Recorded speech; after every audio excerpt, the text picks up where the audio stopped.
Olá, meu irmão, olá, minha irmã. Deus abençoe esta sua semana, né? Vai começando a semana e a gente vai pedindo a Deus bênçãos sobre bênçãos, para que a semana seja profundamente marcada por essa presença.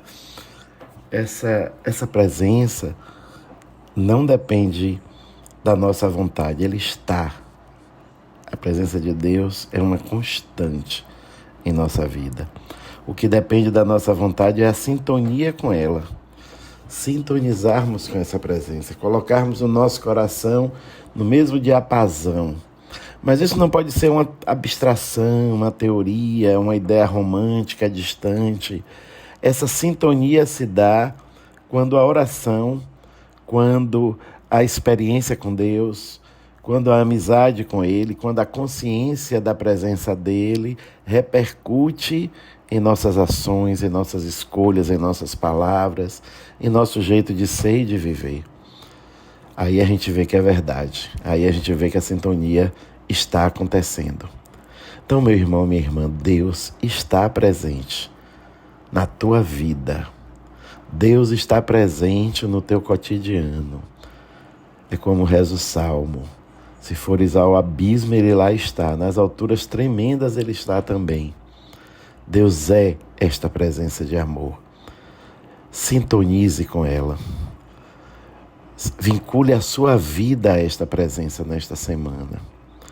Através dos seus momentos de oração, através desse nosso momento, inclusive, através da Eucaristia. Você muito possivelmente foi à celebração neste domingo. Nós vivemos aqui em Salvador aquela maravilha que foi a caminhada penitencial. Mais de 200 mil pessoas caminhando, louvando, agradecendo a Deus. A igreja de Salvador, assim muito bem representada, a igreja em Salvador, muito bem representada. Estavam ali as paróquias, todas as realidades, todos os movimentos, norte, sul, leste, oeste. Só não estava a ilha, porque a ilha fez a caminhada por lá mesmo. Mas toda a nossa realidade eclesial, padres, bispos, religiosas, religiosos. Olha, foi lindo.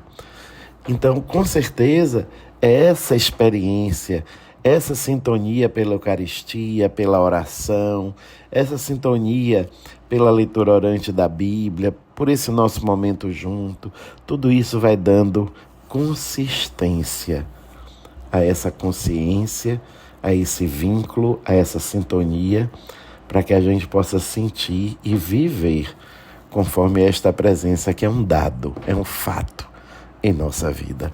Ele está conosco, Ele está em nós. Viva essa semana desse jeito, com essa certeza, vai valer muito a pena, vai ser muito bom. Não perca, não se desconecte, fique 100% conectado, busque, deseje profundamente esta conexão, vale muito a pena. E aí a bênção é sentida, a bênção é experimentada, a gente toma posse da bênção. Vamos pedir Espírito Santo de Deus que venha sobre nós. Também é outra sintonia absolutamente necessária. Que o Espírito Santo de Deus tome conta do nosso coração. Que o Espírito Santo de Deus venha sobre nós para nos ajudar a rezar, acompanhar a nossa oração, acompanhar esse momento tão bonito, tão importante, sem a presença dele, organizando as ideias, que sem a presença dele, do Espírito Santo de Deus, não tem a profundidade necessária. Então nós necessitamos, somos carentes do Espírito Santo de Deus. Vinde, Divino Espírito, vinde rezar conosco, vinde ajudar o nosso coração a sintonizar com a palavra, proclamando, escutando, meditando, refletindo, rezando, contemplando a palavra, para que a palavra possa ser vida na vida da gente. Vinde, Espírito Santo, vinde iluminar o que está escuro, vinde regar o que está seco, enternecer o que está duro. Vinde, Espírito Santo, arma sobre nós uma tenda de amor. Arma sobre nós te pedimos, Divino Espírito, uma tenda de misericórdia, para que todos nós sejamos acolhidos e nos sintamos amados, aquecidos, amorizados por Tua presença. Iniciemos, meu irmão, minha irmã, em nome do Pai, do Filho e do Espírito Santo. Amém. O Senhor esteja convosco, Ele está no meio de nós. Proclamação do Evangelho de Jesus Cristo, segundo Lucas. Glória a vós, Senhor. O capítulo é o 4, os versículos de 24 a 30. Jesus, vindo a Nazaré, disse ao povo na sinagoga: em verdade eu vos digo que nenhum profeta é bem recebido em sua pátria.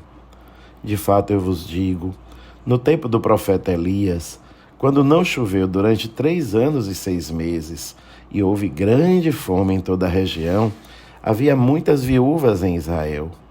No entanto, a nenhuma delas foi enviado Elias, senão a uma viúva que vivia em Sarepta, na Sidônia. E no tempo do profeta Eliseu, havia muitos leprosos em Israel. Contudo, nenhum deles foi curado, mas sim Naamã, o sírio. Quando ouviram estas palavras de Jesus, todos na sinagoga ficaram furiosos. Levantaram-se e o expulsaram da cidade. Levaram-no até o alto do monte, sobre o qual a cidade estava construída, com a intenção de lançá-lo no precipício. Jesus, porém, passando pelo meio deles, continuou o seu caminho. Palavra da salvação. Glória a vós, Senhor. Meu irmão, minha irmã, Jesus estava na cidade onde ele cresceu. 3 cidades, marcam profundamente a vida de Jesus: Belém, Nazaré e Jerusalém. Em Belém ele nasceu, em Nazaré ele cresceu, em Jerusalém ele morreu e ressuscitou. Ele volta em Nazaré e não é aceito na sinagoga, não é escutado. E por isso ele lembra dessas 2 situações que o enviado de Deus foi recebido não pelos da terra, não pelos judeus, não pelos de Israel, mas por estrangeiros. E por que foi que todos na sinagoga? Porque Jesus estava dizendo: olha, eu sou o Messias, estou aqui e vocês não me aceitam. Deus sabe disso. Deus sabe a dureza do coração de vocês e essa história é antiga. Por isso, ele mandou Elias para a viúva que vivia em Sarepta. Por isso, ele mandou Eliseu, para aquele homem que estava em Naamã, ou que era o sírio. Mandou para Naamã, que era o sírio, porque ele sabia da dureza do nosso coração. É muito fácil a gente agora de longe condenar o pessoal lá da sinagoga de Nazaré, mas, meu irmão, muitas vezes o nosso ser religioso, a nossa marca religiosa, as certezas que nós carregamos, nos obstaculizam de enxergar as surpresas e as novidades de Deus. Estamos ali muito quadradinhos, estamos ali muito conscientes, cientes, coesos nas nossas verdades, no nosso saber tudo. Não nos abrimos às novidades de Deus. E por isso, em tantos momentos, deixamos Jesus passar. Deixamos a graça passar. Não percebemos.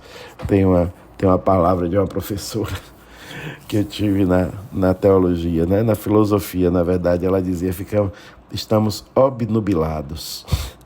Obnubilados é ver e não enxergar, é ouvir e não escutar. E aí Jesus passa e sai, continua o seu caminho e a gente perde a hora da graça. Aqueles homens perderam a hora da graça. Quando eu falo de perder a hora da graça, eu me lembro muito de uma história que eu vi, de que muitos comerciantes na Cidade Baixa não se escondiam de Santa Dulce. Quando Santa Dulce aparecia ali do outro lado da rua, ele já sabia, vem essa freira pedir. Escondia de Santa Dulce. Bem, eu lembro também dos donos das estalagens, que fecharam as portas para José e para Maria na hora do parto. Olha só, perderam a oportunidade de ter a salvação chegando efetivamente na casa deles, na estalagem de um deles. E aqueles homens, e aqueles comerciantes que recusaram acolher Santa Dulce, perderam a oportunidade de ajudar uma santa. É assim, meu irmão. Se a gente não se deixa surpreender pelas novidades de Deus, a gente perde a oportunidade e Jesus passa e continua o seu caminho. Peçamos que conosco não seja assim, que nós tenhamos a sensibilidade de perceber e a abertura de acolher Jesus quando Ele vem ao nosso encontro, quando Ele vem glorioso, quando Ele vem através das nossas necessidades realizadas, mas também quando Ele vem do pobre, do invisibilizado, nos últimos da sociedade. Que não percamos a oportunidade de acolher Jesus. Que assim seja, que Deus te abençoe. Em nome do Pai, do Filho e do Espírito Santo. Amém.